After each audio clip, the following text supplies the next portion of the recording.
Oi pessoal, oi pessoal, tudo bem com vocês? Eu tô um pouco sumida esses últimos dias, eu falei que eu ia postar um vídeo todo dia e acabei que eu não postei. E bom, gente, no vídeo de hoje, como vocês viram no título, eu vou ler Harry Potter pra vocês. Eu vou tentar fazer um vídeo em camadas. Então, eu vou ler e no fundo eu vou tentar fazer um tapping. Vamos ver se vai ficar legal, gente. Eu creio que sim. E, bom, eu tô olhando pra minha cachorrinha que tá na cama. Ela fez barulho agora. Vou ver se eu consigo mostrar ela pra vocês. Ela tá deitada. Enfim, antes de ler, eu queria perguntar pra vocês de que casa vocês são. Porque assim, eu fiz todos os testes e deu Corvinal. Mas eu não sei se eu sou da Corvinal porque não sei se eu me identifico muito com Corvinal. Eu acho que eu seria mais da Grifinória, mas não posso contrariar o site, né? Eu falei também que eu ia gravar um vídeo mostrando minha prateleira. Eu preciso arrumar ela, gente. Aí eu mostro pra vocês porque, ó, tá feio o negócio. Tá feio. Então eu tenho essa edição. Que ela é... Cadê? Ah, eu tirei. Pera aí, gente, só um minuto. Voltei. Ela tem essa jacket, que é a mesma capa do livro, ó. Só que aqui tem o adesivinho de que é uma edição comemorativa de 20 anos. E o que é essa edição? É a primeira capa de Harry Potter.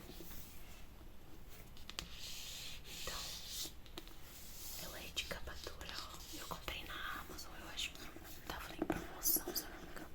Porque eu já tenho os livros de Harry Potter. Eu tenho um box do castelo. Aí eu comprei esse, ó. Dumbledore. E aqui atrás tá falando que é de 25 anos. Venha celebrar os 25 anos da magia de Harry Potter. E a sinopse. Bom, gente, eu vou ler o primeiro capítulo pra vocês. Olha que lindinho. Ai, gente, eu sou apaixonada. Eu acho que dá pra perceber.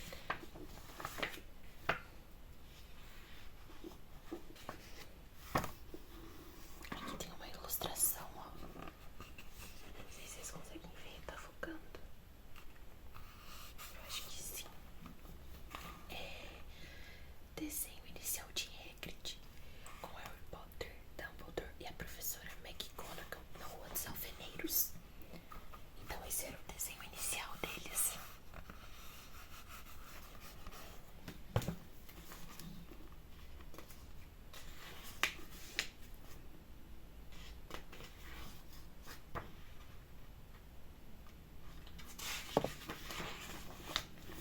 Capítulo 1. O menino que sobreviveu. O senhor e a senhora Dursley, da Rua dos Alfeneiros, número 4, se orgulhavam de dizer que eram perfeitamente normais. Muito bem, obrigado. Eram as últimas pessoas no mundo que se esperaria que se metessem em alguma coisa estranha ou misteriosa, porque simplesmente não compactuavam com esse tipo de bobagem. O Sr. Dursley era o diretor de uma firma chamada Groenings, que fazia perfurações. Era um homem alto, corpulento e quase sem pescoço, embora tivesse enormes bigodes. A Sra. Dursley era magra e loura e tinha um pescoço quase 2 vezes mais comprido que o normal, o que era muito útil porque ela passava grande parte do tempo para espiar os vizinhos. Os Dursleys tinham um filhinho chamado Duda, o Duda, e em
gravata mais sem graça do mundo para ir trabalhar. E a senhora Dursley fofocava alegremente enquanto lutava para encaixar o Duda aos berros na cadeirinha alta. Nenhum deles se parou em uma coruja parda que passou batendo as asas pela janela. Às 8h30, o Sr. Dursley apanhou a pasta, deu um beijinho no rosto da Sra. Dursley e tentou dar um beijo de despedida em Duda, mas não conseguiu, porque na hora Duda estava tendo um acesso de raiva e atirava o cereal nas paredes. Pestinha, disse rindo contrafeito o Sr. Dursley ao sair de casa. Entrou no carro e deu marcha ré para sair do estacionamento do número 4. Foi na esquina da rua que ele notou o primeiro indício de que Dursley não percebeu o que vira. Em seguida, virou rapidamente a cabeça para dar uma segunda olhada. Havia um gato listrado à cabeça, sentado na esquina da rua dos alfeneiros, mas não havia nenhuma à vista. Em que o Sr. Dursley estava pensando devia ter sido o efeito da luz. Ele piscou e arregalou os olhos para o gato. O gato o encarou enquanto virava a esquina e subia a rua. Espiou o gato pelo espelho retrovisor. Ele agora estava lendo a placa que dizia Rua dos Alfeneiros. Não, estava olhando a placa. Gatos não podiam ler mapas nem placas.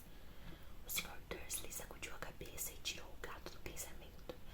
Durante o caminho para a cidade, ele não pensou em mais nada, exceto no grande pedido de brocas que tinha esperanças de receber naquele dia.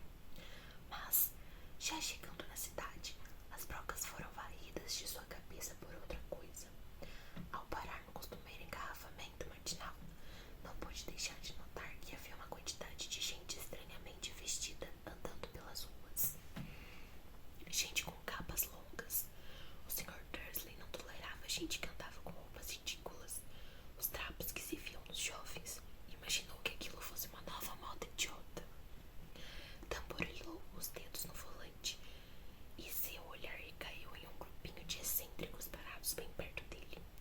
Cochichavam animados. O Sr. Dursley se irritou ao ver que alguns deles nem eram jovens. Ora, aquele homem devia ser mais velho do que ele e usava uma capa verde esmeralda. Que petulância! Mas não ocorreu ao Sr. Dursley que se tratava provavelmente de alguma promoção boba. As pessoas estavam obviamente arrecadando alguma coisa. Devia ser isto. O tráfego avançou e alguns minutos depois o Sr. Dursley chegou ao estacionamento do Groundlings. O pensamento de volta às broncas. O Sr. Dursley sempre sentava de costas para a janela em seu escritório do 9º andar. Se não o fizesse, talvez tivesse achado mais difícil se concentrar em brocas aquela manhã. Ele não viu as corujas que voavam velozes em plena luz do dia, embora as pessoas na rua as vissem. Elas apontavam e se espantavam enquanto as corujas atrás de corujas passavam no dia. A maioria jamais vira uma coruja mesmo à noite. O Sr. Dursley, porém, teve uma manhã perfeitamente normal sem corujas. Gritou com 5 pessoas diferentes, deu vários telefonemas importantes e gritou mais um pouco. Estava de excelente humor até a hora do almoço, quando pensou em esticar as pernas e atravessar a rua para comprar um pãozinho doce na padaria de Fruit. Esquecera completamente as pessoas de capas até passar um grupo delas próximo à padaria. Olhou-as com raiva ao passar. Não sabia o porquê, mas elas o deixavam nervoso. Essas cochichavam agitadas também, mas ele não viu nenhuma latinha de coleta. Foi ao passar por elas na volta, levando uma grande rosca açucarada num saco, que entreouviu algumas palavras do que diziam. Os Potters, é verdade, foi o que ouvi. O filho deles, Harry. O Sr. Dursley parou de repente. O medo invadiu.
rostro se abriu em um largo sorriso e ele disse numa voz esganiçada que fez os passantes olharem: Não precisa pedir desculpas, caro senhor, porque nada poderia me aborrecer hoje. Alegre-se, porque você sabe quem finalmente foi-se embora. Até trouxas como o senhor deviam estar comemorando um dia tão feliz. E o velho abraçou o Sr. Dursley pela cintura e se afastou. O Sr. Dursley ficou pregado no chão, fora abraçado por um completo estranho, e também achava que fora chamado de trouxa, o que quer que isso quisesse dizer. Estava abalado, correu para o carro e partiu para casa, esperando que estivesse imaginando coisas o que nunca esperara que fizesse, porque não aprovava a imaginação. Quando estacionou na casa de número 4, a primeira coisa que viu, e isso não melhorou seu estado de espírito, foi um gato listrado que notara aquela manhã. Agora ele estava sentado no muro do jardim. Tinha certeza de que era o mesmo. As marcas em volta dos olhos eram as mesmas. Chispa, disse o Sr. Dursley em voz alta. O gato não se mexeu. Apenas lançou-lhe um olhar severo. Será que isto era um comportamento normal para um gato? Pensou o Sr. Dursley. Continuava decidido a não comentar nada com a esposa. A Sra. Dursley tivera um dia normal e agradável. Contou-lhe durante o jantar os problemas da senhora do lado com a filha, e ainda que toda aprendera uma palavra nova. Nunca! O Sr. Dursley tentou agir normalmente depois que Duda foi se deitar. Ele chegou à sala em tempo de ouvir o último noticiário noturno. E por último, os observadores de pássaros em toda parte registraram que as corujas do país se comportaram de forma muito estranha hoje. Embora elas normalmente caçem à noite e raramente apareçam à luz do dia, centenas desses pássaros foram vistos hoje, voando em todas as direções desde o alvorecer. Os especialistas não sabem explicar por que as corujas de repente mudaram seu padrão de sono. O locutor se permitiu usar isso. Muito misterioso. E agora, com George Mendes, o nosso boletim meteorológico, vai haver mais tempestades de coruja hoje à noite, George. Bom, Eduardo, disse o meteorologista, não sei lhe dizer, mas não foram só as corujas que se comportaram de modo estranho hoje. Ouvintes de todo o país têm telefonado para reclamar que, em vez do aguaceiro que prometi para ontem, eles têm visto chuvas de estrelas cadentes.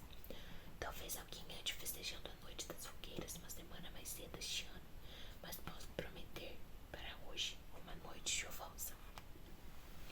O Sr. Dursley ficou paralisado na poltrona. Estrela cadentes em todo o país, corujas voando durante o dia, gente misteriosa usando capas por todo lado, e um cochicho a respeito dos Potter. A Sra. Dursley entrou na sala trazendo 2 xícaras de chá. Não adiantava. Teria que lhe dizer alguma coisa. Picarriou nervoso. Petúnia, querida, você não tem tido notícias da sua irmã ultimamente? Conforme esperava, a Sra. Dursley pareceu chocada e aborrecida. Afinal, normalmente fingiu que ela não tinha irmã. Não, respondeu ela seca. Por quê? Uma notícia engraçada, murmurou o Sr. Dursley.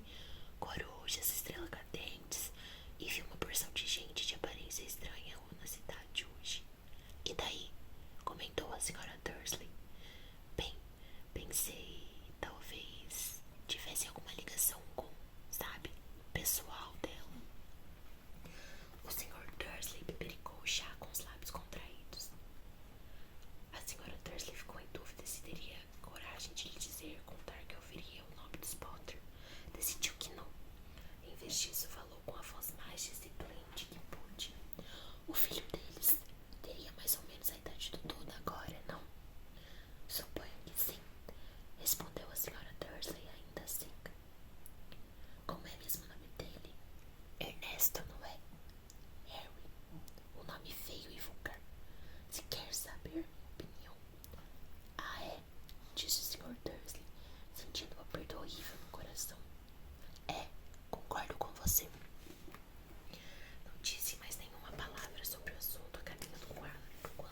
poderiam se envolver com nada se estivesse acontecendo. O Sr. Dursley bocejou e se virou. Isso não poderia afetá-los. Como estava enganado. O Sr. Dursley talvez estivesse mergulhado em um sono inquieto, mas o gato do muro lá fora não mostrava sinais de sono. Continuava sentado, imóvel como uma estátua, os olhos fixos na esquina mais distante da rua dos alfeneiros, e nem sequer estremeceu quando uma porta de carro bateu na rua seguinte, nem mesmo quando duas corujas mergulharam no alto. Na verdade, era quase meia-noite quando o gato se mexeu. Um homem apareceu na esquina que o gato estivera vigiando. Apareceu tão súbita e silenciosamente que se poderia pensar que tivesse saído do chão.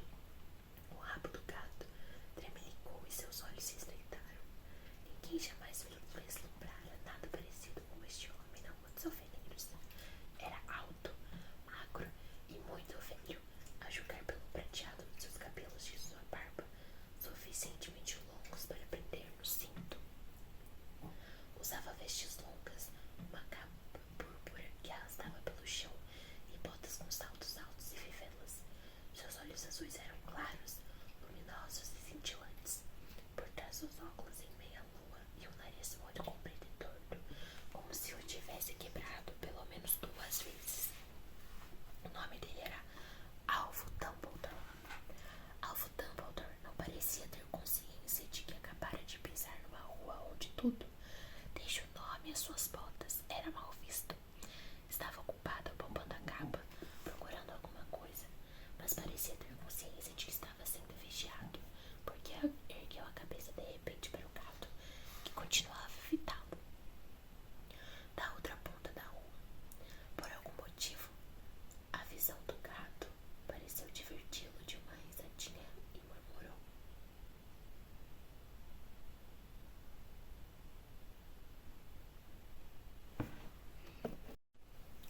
eu deveria ter imaginado. Encontrou o que procurava no bolso interior da capa. Parecia um isqueiro prateado. Abriu-o, ergueu-o no ar e o acendeu. O lampião da rua mais próxima apagou-se com um estilado seco. Ele o acendeu de novo. O lampião seguinte piscou e apagou.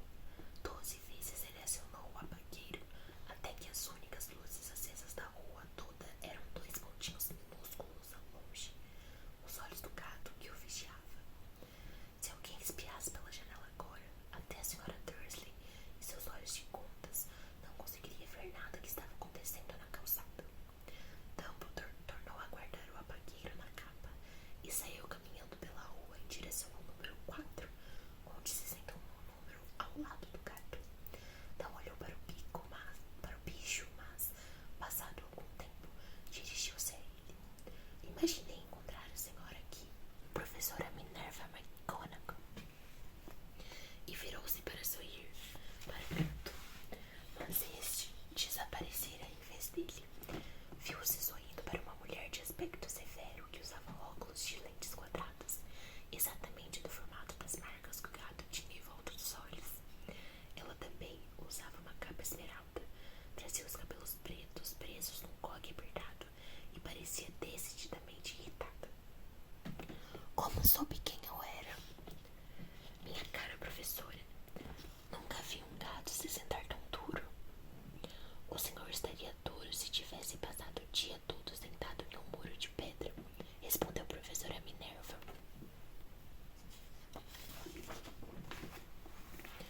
O dia todo? Quando podia estar comemorando? Devo ter passado por mais de 10 festas e banquetes a caminho daqui. A professora fungou aborrecida.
ser uma graça se no próximo dia que você sabe quem parece ter finalmente ido embora, os trouxas descobrissem a nossa existência. Suponho que ele realmente tenha ido embora. Não é, Dumbledore? Parece que não há dúvida. Temos muito o que agradecer. Aceita uma gota de limão. Uma o quê? Uma gota de limão. É uma espécie de doce dos trouxas que sempre gostei muito. Não, obrigada, disse a professora Minerva com frieza, como se não achasse que o momento pedia gotas de limão, mesmo que você sabe quem tenha ido embora. Minha cara professora, com certeza uma pessoa sensata como a senhora pode chamá-lo pelo nome. Toda essa bobagem de você sabe quem há 11 anos veio tentando convencer as pessoas a chamá-lo pelo nome que recebeu, Voldemort.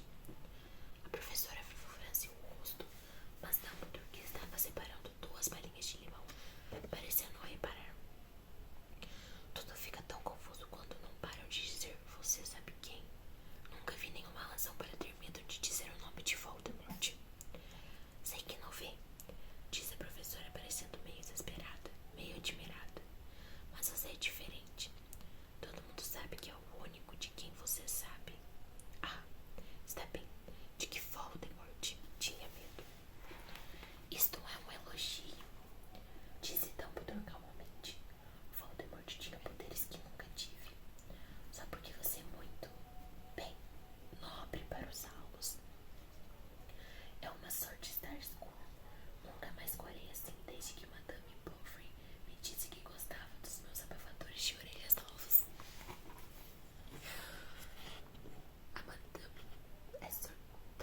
A Madame Pomfrey disse que gostava dos meus abafadores de orelhas novos. Eu li de novo, gente, sorry. A professora Minerva lançou um olhar severo para Dumbledore e disse: as corujas não são nada comparadas aos boatos que correm. Sabe o que todos estão dizendo? Porque ele foi embora. Que foi que finalmente o deteve? Aparentemente, a professora Minerva chegara ao ponto em que estava ansiosa para discutir a verdadeira razão pela qual estivera esperando o dia todo em cima de um muro frio e duro. Porque nem como gato, nem como mulher, ela fixara antes de olhar tão penetrante em Dumbledore como agora. Era óbvio que o que quer que fosse que todos estavam dizendo, ela não iria acreditar até que Dumbledore confirmasse ser verdade. Dumbledore, porém, estava pegando mais uma gota de limão e não respondeu. O que estão dizendo, continuou ela, é que na noite passada Voldemort apareceu em Gronks Hall. Foi procurar os Potter. O boato é que Lilian e Tiago Potter estão mortos. Dumbledore fez isso com a cabeça. A professora Minerva perdeu o fôlego. Lilian e Tiago, não posso acreditar. Não quero acreditar. Ai, Alvo. Dumbledore estendeu a mão e lhe deu um tapinha no ombro. Eu sei, disse deprimido. A voz de prof. Minerva tremeu ao prosseguir. E não é só isso. Estão dizendo que ele tentou matar a filha dos Potter, Harry, mas não conseguiu. Não conseguiu matar o garotinho. Ninguém sabe por quê nem como. Mas estão dizendo que na hora que não... Mas estão dizendo que na hora que não pôde matar Harry Potter, por alguma razão, o poder de Voldemort desapareceu. E é por isso que ele foi embora. Dumbledore concordou com a cabeça, sério. É verdade, gaguejou a professora. Depois de tudo que ele fez, todas as pessoas que matou, não conseguiu matar um garotinho. É simplesmente espantoso. De tudo que poderia detê-lo. Mas por Deus, como foi que Harry sobreviveu? Só podemos imaginar, disse Dumbledore. Talvez nunca cheguemos a saber. A professora Minerva pegou um lenço de renda e secou com delicadeza os olhos por baixo das lentes dos óculos. Dumbledore deu uma grande fungada no mesmo tempo que tirava o relógio dourado do bolso e o examinava. Era um relógio muito estranho. Tinha 12 ponteiros e nenhum número. Em vez deles, pequenos planetas giravam à volta, mas devia fazer sentido para Dumbledore porque ele repôs no bolso e disse:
Hagrid vai trazê-lo.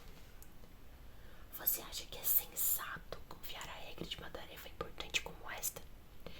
Eu confiaria a Hagrid a minha vida, respondeu Dumbledore.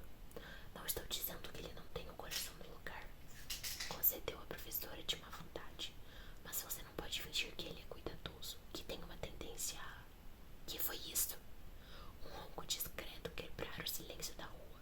Foi aumentando cada vez mais enquanto eles olhavam para um lado e para o outro da rua, à procura de um sinal de faróis de carro. O ronco se transformou num trovão quando os dois olharam para o céu e uma enorme motocicleta caiu do ar e parou na rua diante deles. Se a motocicleta era enorme, não era nada comparado ao homem que a montava. Ele era quase 2 vezes maior e pelo menos 5 vezes mais largo. Parecia simplesmente grande demais para existir e tão selvagem. Esmaranhados de barba e cabelos pretos longos e grossos escondiam a maior parte do seu rosto. As mãos tinham o tamanho de uma lata de lixo e os pés calçados com botas de couro pareciam filhotes de golfinhos em seus braços imensos e musculosos. Eles seguravam um embrulho de cobertores. Hagrid! Exclamou Dumbledore, parecendo aliviado. Finalmente, e onde foi que arranjou a moto? Pedi emprestada, Prof. Dumbledore, respondeu o gigante, desmontando cuidadosamente da moto ao falar. O jovem Sirius me emprestou. Trouxe ele, professor. Não teve nenhum problema. Não, senhor. A casa ficou quase destruída, mas consegui tirá-lo inteiro antes que os trouxas invadissem o lugar. Ele dormiu quando estávamos sobrevoando Bristol. Dumbledore e a professora Minerva curvaram-se para o embrulho de cobertores dentro, mal visível. Havia um menino que dormia a sono solto, sob uma mecha de cabelos muito pretos caída sobre a testa. Eles viram um corte curioso. Tinha formato de um raio. Foi aí que... sussurrou a professora. Foi, confirmou Dumbledore. Ficará a cicatriz para sempre. Será que você não poderia dar um jeito, Dumbledore? Mesmo que pudesse, eu não o faria. As cicatrizes podem vir a ser úteis. Tenho uma acima do joelho esquerdo, que é um mapa perfeito do metrô de Londres. Bem, me dê ele aqui, Hagrid. É melhor acabarmos logo com isso. Dumbledore recebeu Harry nos braços e virou-se para a casa dos Dursley. Será que eu podia me despedir dele, professor? Perguntou Hagrid.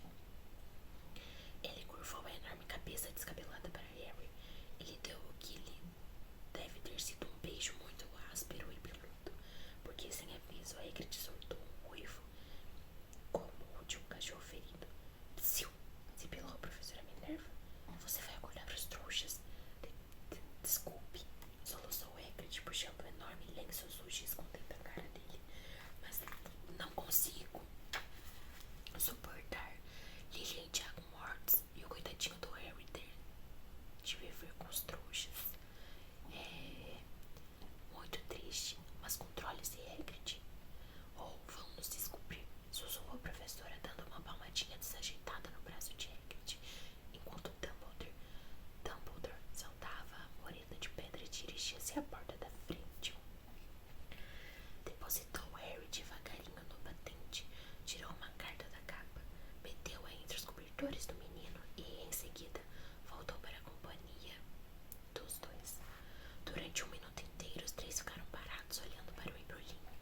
Os ombros de Harry sacudiam os olhos da professora Minerva, piscaram loucamente, e a luz cintilante que lhe brilhavam os olhos de Dumbledore pareciam ter se extinguido. Bem, disse Dumbledore finalmente. Acabou-se. Não temos mais nada para fazer aqui. Já podemos nos reunir aos outros para comemorar. É, disse Hagrid com a voz muito abafada. Vou devolver a moto de Sirius. Boa noite, professora Minerva. Professor Dumbledore. E jogando os olhos nas mangas da jaqueta, Hagrid montou na moto e acionou o motor com um pontapé. Com um rugido, ela levantou o voo e desapareceu na noite. Nos veremos em breve, espero, professora Minerva, falou Dumbledore com um aceno. A professora Minerva assoou o nariz, apareceu à rua. Na esquina parou e puxou o apagueiro. Deu um clique e 12 esferas de luzes voltaram aos lampiões, de modo que a rua dos alfeneiros de repente iluminou-se com uma claridade laranja. E ele divisou o gato listrado de esquina pela outra ponta da rua. Mal dava para enxergar o embrulhinho de cobertores no batente do número 4. Boa sorte, Harry, murmurou ele. Tirou os calcanhares e, com um movimento de capa, desapareceu. Uma brisa arrepiou as cercas bem cuidadas das ruas dos alfeneiros, silenciosas e imóveis sob o narguim do céu. O último lugar do mundo em que alguém esperaria que acontecessem coisas espantosas. Harry Potter virou-se dentro dos cobertores sem acordar. Sua mãozinha agarrou a carta ao lado, mas ele continuou a dormir, sem saber que era especial, sem saber que era famoso, sem saber que iria acordar dentro de poucas horas com o grito da Sra. Dursley. Ao abrir a porta da frente para pôr as garrafas de leite do lado de fora, nem que passaria as próximas semanas levando cutucadas e beliscões do primo Duda. Ele não podia saber que, naquele mesmo instante, havia pessoas se reunindo em segredo a todos os países que erguiam os copos e diziam com vozes abafadas: Ah, Harry Potter, o menino que sobreviveu.